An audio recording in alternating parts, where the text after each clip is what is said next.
Hey, what's up guys? Welcome back to the Guild Wars 2 World vs World build guide. We're on Elementalist this time. This is a ganking build I've been playing a lot recently. So it's basically for small scale fights, like around under 10v10s. If you want to go for a large scale Zerg fight, or you're looking for just an Elementalist Zerg build, just basically put on some Berserker gear and run staff. But yeah, so this build is really good at bursting targets down, might stacking, just the whole combo of the build is basically just bursting a target down, like so. So that would work on an enemy. You have to have really good positioning with this build. You can't just run into a fight. Like, let's say this is the enemy group here. There's 3 of them. You can't just run over here and just expect to kill anyone. You got to kind of play smart from the sides and slowly burst their targets down. Usually, your main source of damage comes from fresh air trait and air overload and lightning strikes, arcane blasts. Then your range damage can come from the fire skills, like so. Like that. So you've got to be really quick with this build as well, so it might take a bit of practice, but after a while you'll just press the buttons like straight away. So I'll explain some rotations in a bit. Let's go through the build first and the armor and everything, because this is not PvP. So these are our stats. I'm not in full ascended gear, by the way. I'm not running optimal shit. But if you were to be running full ascended gear, you'd have higher stats than me. My ascended shit's on my Mesmer right now, but I couldn't switch it over because I'm doing fractals on Mesmer a lot. So here's the power. We're running full Berserker's armor. Berserker, power, precision, ferocity. And you can get this from the trading post, from the World vs World vendors, just like pretty much from everywhere. You can buy it, and then you can craft it as well, but it costs more, I think, to craft it. Then here's our armor. It's not very high. We can increase that though with Earth Scepter 2. Puts our toughness up a fair bit, 2,300. So make sure you always try and maintain that skill. It gives you 250 extra toughness, which is really powerful, even when you switch into another like element. So then we got the health. Health is not very high, but we increase that with our food that we choose, which I'll go to in a second. Then critical chance is about 52%. It could go higher if we ran a precision rune or an accuracy sigil or a perception sigil, which give you more crit chance. I'll show that off here really quick. Percep. So that gives you 10 precision each time you kill a foe, up to 250, and accuracy is just a base 7% crit chance. So that's pretty nice there. Then crit damage is really high. That's where most of our damage comes from. So we have skills that are like guaranteed critical hit and all things like that. So when we do critical hit, it hits for a lot. So that's good there. And then weapons is Berserker and Berserker again. Air sigil on the focus I like to have, or it doesn't matter which is on which, but air and blood I like to run. Blood because it steals health, and we need sometimes a bit more sustain in our fights. So then onto the things. If you have a Berserker Ascended back piece, run that, but this is what I have because sometimes I choose to run Celestial Elementalist and I don't have 2 Ascended back pieces, but full Berserker again, so yep, run that. Onto the traits this time. Arcane, Air, and Tempest. So Arcane, we take gain vigor when you crit, so more dodging is kind of more sustain, more survivability, is 50% uptime. And then final shielding, so when you drop below 25% health you activate Arcane Shield. Helps you survive a bit in certain situations. Then Elemental Surge, so your arcane skills give you 150 ferocity every time you use them for 15 seconds, and they apply a condition to an enemy. The condition is not a very big part of it, except so when you're in water, if you use an arcane skill it chills them, so remember that. You can kind of catch up to a foe who's running away. And then air if you really need a quick blind, even though you have a lot of blind already. And earth if you want to immobilize them for a guaranteed type of burst. So, and this has a 16-second cooldown, and the ferocity lasts 15 seconds, so very high uptime on that. Then in air we have, so actually look at our ferocity when this is up. So now this is the food we run, so power and vitality food, just because we need a bit of extra health, and power food there, so we go up to 2, 6, 2, 1 without any might. I'll show you a quick might stacking thing as well. I'm not the best at it though, but yeah. So with the arcane ferocity thing, we're up at 232 crit chance. That's where we have a lot of damage from. Then air, gain ferocity based on your precision. You can also run Zephyr's Boon or one with air, but I like this trait. That's why my ferocity is really high, because the precision is really high as well. Then gain 190 precision while in air and reduce recharge on air skills. This is a really good trait because we obviously want the reduced recharge on air skills, and it gives us 190 precision, so it's really nice. And then of course fresh air, so again 250 ferocity, so our ferocity will like skyrocket up whenever we switch over to air. So let's just show off something here.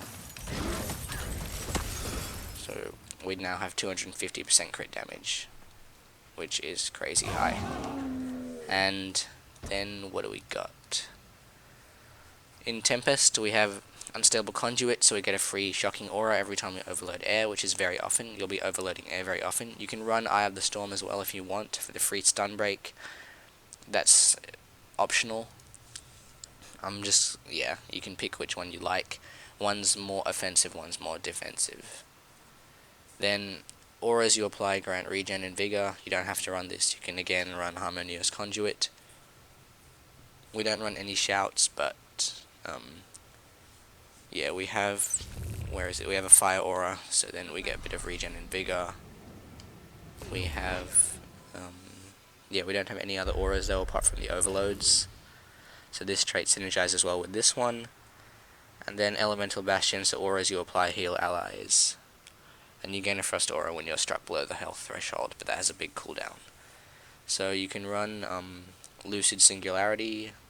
Sand Squall isn't very good, but Lucid Singularity isn't terrible, because Chill has a... yeah, you don't get chilled, immobilized, or crippled while you're overloading, so you can still get stunned though and things like that. So a great thing I like to start with on this build, some combos, some things like that. So just remember, air attunement will pretty much always be off cooldown, so you always have that. Every time you switch to air, press 2 immediately. So like the air plus the 2 is a big burst of damage already, because whenever you switch to air, you strike your foe with a lightning strike. And plus, as soon as you switch to air, you'll be pressing 2, so that's 2 lightning strikes on your enemy instantly. Then I like to go with a 3 after that, and that's pretty much our damage in air, apart from overload air. So overload air is good when you start outside, so I'm just going to overload over here, and I can just blink in near the end of it, get some nice burst off, and he's down. So I actually spammed a little bit too much, I accidentally pressed that.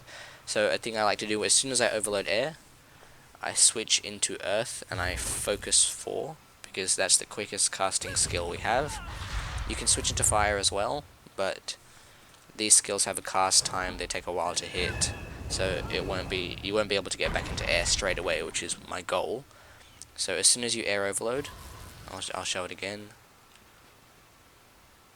As soon as you air overload, you switch into earth and press 4, and then switch back to air, and then press 2. So let's kill this bear. So earth 4, switch back to air 2. So that's a basic burst that I like to use. Another one, when people are stacking or like they're in a choke like that, for example, you can guarantee that you're going to hit them with these skills. Most people just move out of the way of these skills, so they don't often hit, but Dragon's Tooth combined with Phoenix combined with Blink. So just then I Dragon's Tooth Phoenix because they have a cast time, and then I blinked in to get a crit, and then I started using Lightning Strike and Arcane Blast. It would have been beneficial if I Arcane Blast first, then blinked in for the extra damage, but yeah. Let's keep going, find some more things to show you guys skills on. Another good one is, if you're up close, you can knock them down for 2 seconds, then get a really quick Phoenix off on them, which is the Fire 3 on Scepter, because that hits like a truck. And then, as soon as you switch back to air, you press 2, and that's a big burst of damage already, if you saw that. In water, you don't have much damage apart from your Scepter 2, which is not bad, and you get the daze. I like to daze someone, then immediately burst them after. So basically, if you're in water or something like that, you don't have much damage, you can blink in with your lightning flash, and that does a fair bit of damage on the enemy.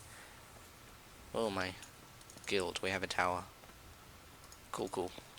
So yeah. Overload Earth as well, fair bit of damage. I prefer to use this on downed bodies, even though Overload Air is better on a down. In some situations, when you're pushing in on a down, you'll need stability, which the Overload Earth does give you. And Overload Air, like, everyone tries to interrupt that. So as again, this does a fair bit of damage. And while you're in Earth, you Arcane Blast to immobilize, switch to Air, and then press 2. That is a guaranteed hit because they'll be immobilized unless they dodge the Arcane Blast. Then, what else? Oh, the might stacking. Cool, cool. Okay, so I like to have a dagger and a warhorn in my bag just to help me with the might stacking. So, first of all, you drop the firewall down, and then you Dragon's Tooth, or you can Dragon's Tooth first, drop the firewall, then Phoenix, then you switch to Earth, and then you press 4, then you equip the Warhorn, you press 4, you equip Dagger in offhand, and then you press 4 again, and then you can equip Dagger in main hand, and switch back to Water and press 3, but that'll be a little bit hard to do, so yeah. This is not using any of our utilities as well, by the way, plus you'll get might from your allies, because they'll be blasting it as well, so don't just rely on yourself for the might.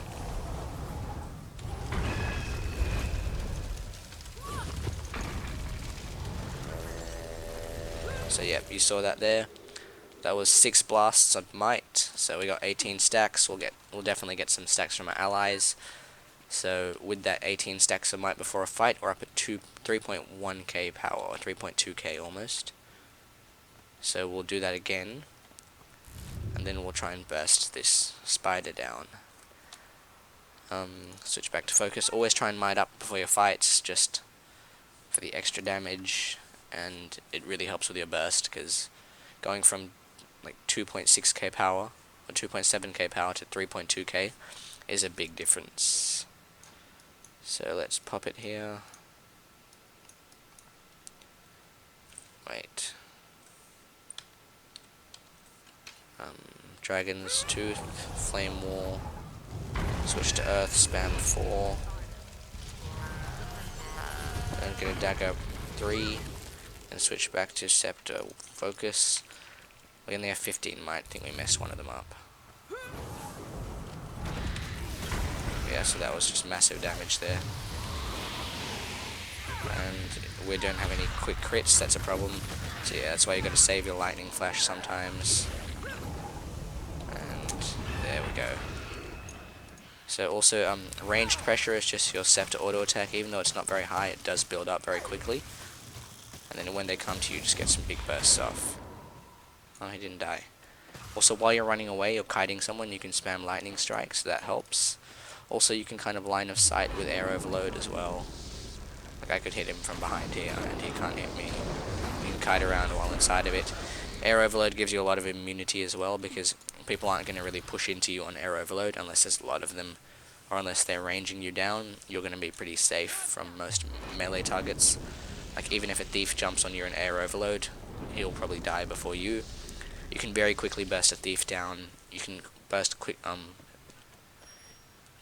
can burst squishy targets down very easily with the build. So you've got to be really good at target calling. That again comes with practice. You can practice in the PvP lobby of just speeding up your skills. So yeah, and don't waste them like I just did then, which is bad. Also, knockdown plus starting air overload. Air overload is very hard to catch people in because almost like you run out of it. So that's why I use it on a downed body, because people try to res the downs, then you just get a free air overload on them. And also the rock dog helps with your damage, even though it doesn't hit very high. It acts as an extra body for you, so that's why I like the ogre runes. And this rune gives you a lot of power as well, and a bit of extra damage bonus. 4% isn't terrible. 5% would have been nicer, but whatever. It's 1% of damage. So yeah, just practice the speed of the skills and roam in a group of under 10 or so. if you're in a really big group and you're just playing Elementalist, run Staff, drop Lightnings on the Zerg, drop Meteors on the Zerg, drop your Lava Fonts on the Zerg, and drop Walls when they're pushing in, drop big waters on your commander tag, small waters on your commander tag. That's pretty much how to LE 101. And yeah, so yeah, this is not a Zerg build, so don't play it in Zergs. Where'd my focus go? So yeah, if you guys have any questions, I might upload gameplay. Have any questions, comment below. Hope you guys enjoyed the video. More PvP videos will be coming soon, because of course there's more new builds because of the big patch that came out. I already put a Warrior video up though. So yeah, more coming soon. Thanks for watching. Like, subscribe for more videos, and see you guys next time.